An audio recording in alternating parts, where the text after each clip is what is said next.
Hey everybody, it's Irene with BrainStormAcres, and we are someplace that you guys haven't been in a while, and that is the studio.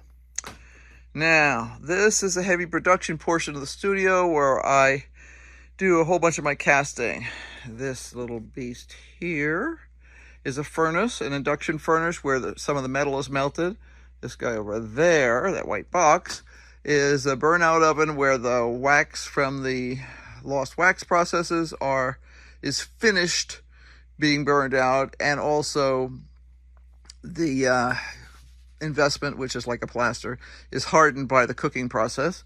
That guy over there, that box, is a dewaxer, which is the machine that does the preliminary melting out of the wax, so you don't have as much wax being actually burned off and stinking up the world. This area has been fairly static in terms of appearance and messiness factor and all that kind of stuff for quite a while. And this past month, one of our neighbors moved, and we helped him clear out a bunch of leftover stuff. And one of the things he had was a couple of miscellaneous kitchen cabinets and a countertop from a workspace that he had created for himself, I believe in his basement. So what we wanted to do was use that. And what I am going to do is this area here is going to be remodeled. I am going to replace the Gorilla shelves with the countertop and cabinets, and probably ditch a few of the things that are underneath, but definitely improve the storage. Now, in this area over here, behind that board, there's always wood storage. And I keep some small percentage of wood in there year-round, because that way when the weather kicks in suddenly in the fall and you're maybe not as prepared as you'd like to be, and maybe the wood outside is wet, I always have some dry wood, which then can be used to light up the stove right here. Right there. And that will dry out the wood that comes in. It's a bit wet. So I'm going to bring you back when I get some of this stuff cleaned up and moved. One of the difficult situations right now is I have to be prepared to be able to function too. So this area has to at least have a preliminary setup fairly quickly, because I need to cast in the next couple of weeks. Some of the stuff under here is what I'd call critical storage. It's extra supplies for my vacuum casting machine here, and also extra crucibles that are used in both this melting furnace and also that melting furnace. So I just got some new stock in. That's what these boxes right there next to the white box on the counter are. And I've got to move everything, keep track of everything, and some of the stuff's heavy, so I'll probably be moving the kiln onto the rolling cart over here next to my small furnace, and that'll immediately free up that area. Both of these, unfortunately, due to the size of the various cabinets, on both of these sets of Gorilla shelves need to be moved at the same time. So I'll bring you back when things are ready for the next move. Step 1. Tops of countertops are cleaned off and dusted. Onward. Lots more steps to go. I'm trying to keep most of the stuff in relatively close proximity, unless I'm going to move it somewhere else so that it doesn't get misplaced and you're looking for something. Always a challenge. Okay. Oh, I agree, Rufus. It's dusty in here. I've actually been wearing a dust mask because you have a lot of investment dust in here, plus there is a little bit of mouse poo, and breathing that's never a great plan. So anyway, these two Gorilla shelves are now empty and have been dusted off. And now comes the fun part, sliding everything out of the way. Now, I have a piece of, right there, see that white board on there? That's a piece of rock board, which is designed to be a fireproof barrier and helps protect anything that's on the shelves, which obviously there is, like OSB sort of stuff there. The cabinets that will be put in place over here contain a combination of wood and other man-made materials mostly. They're very inexpensive, but that's fine. The one that's closest, going to be closest to that probably, will probably be a cabinet that we have left over from the pantry. There was a last-minute change in design in our pantry after I had already ordered the cabinets. So we have one spare cabinet. There's also another cabinet that I need to fish up that's stored in the back of the studio here that is an upper cabinet. I'm debating whether I might put that in place. I'd lose part of my cool artwork, but sometimes storage is more important than cool artwork. This section over here does have to stay open because that's where the kiln is, and I don't like having something over the top of the kiln. But there may be enough room up here to put the other cabinet. We got to think about that. There's also going to be another spot over here. They gifted us 2 cabinets, and the cabinets are actually too big to go in here. I have a limited amount of space between that workbench and that wood stove. I could cut off the end of that workbench, but honestly, I don't want to. That's made with like super thick plywood with 2x4 space, supports and stuff. So I really don't want to chop that off.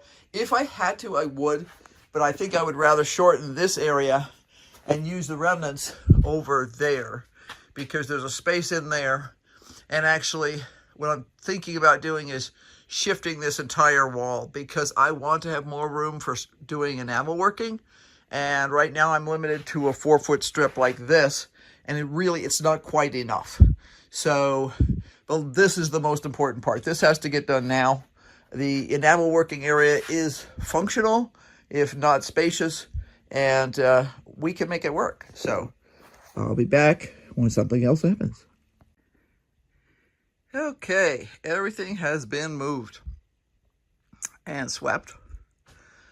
Now, this was the previous location of this setup over here. And you see that on the wall there? That is why it was moved. That is what happens when you're moving a crucible full of 2,000 degree bronze and the crucible breaks and pours 2,000 degree bronze all over everything. Obviously, it was not a huge disaster, but it made a mess. The way this building is built, a very common construction in the United States, is there's a moisture barrier right here between the cement blocks and the wall studs. And that keeps, because cement naturally wicks water, that keeps the wicked water from getting into the wood and rotting it. Well, it's also rather flammable if you pour 2,000 degree stuff on it. As you can see, the stuff in this area is gone. And that's because that's where the bronze landed and it promptly caught on fire.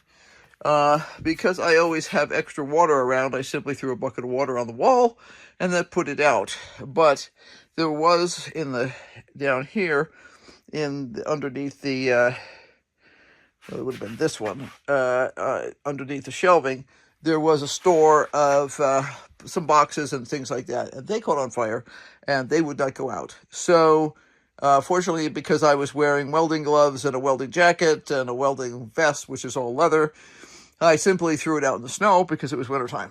So I have a patio outside here, and I just scooped it up and threw it out in the snow. And it was fine. I cleaned it up later, opened the windows because this place was full of smoke, and reset everything and did it all over again without the fire part.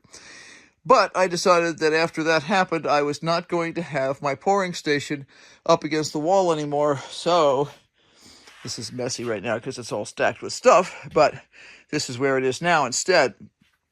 The board that is behind it, and it's always completely empty back here when I go to actually do the pouring. I have at least 3 feet of space. This is a piece of rock board, which is a rather fireproof sort of a thing. So if anything spills here or something like that, you don't have to worry about it catching the world on fire. There's at least 3 feet in every direction that's clear with just plain dirty old cement. which I normally sweep before I work. Okay, so time for the next step. Okay, the first set of shell cabinets are in place, and I'm intrigued by their height. I'm actually going to check to see if somehow these were shorter than usual. They just seem a little short to me. They're not normal countertop height, so I got to think about that because I'm used to more of a higher countertop. But they're at least in place. They obviously fit, and I do have space here. So onward to the next bit. Okay, I have both of the cabinets that I'm planning to use in this area tossed sort of randomly in place. And I was right. That set of cabinets is shorter than normal. The cabinet on the left is the cabinet that was left over from our pantry, and it is significantly taller. So what I've got to look at is raising the cabinet on the right, because I don't want a two-level counter, and I also don't want a counter that's as low as the stuff on the right-hand side. That would be awkward. I'm used to a counter that's about like this one over here,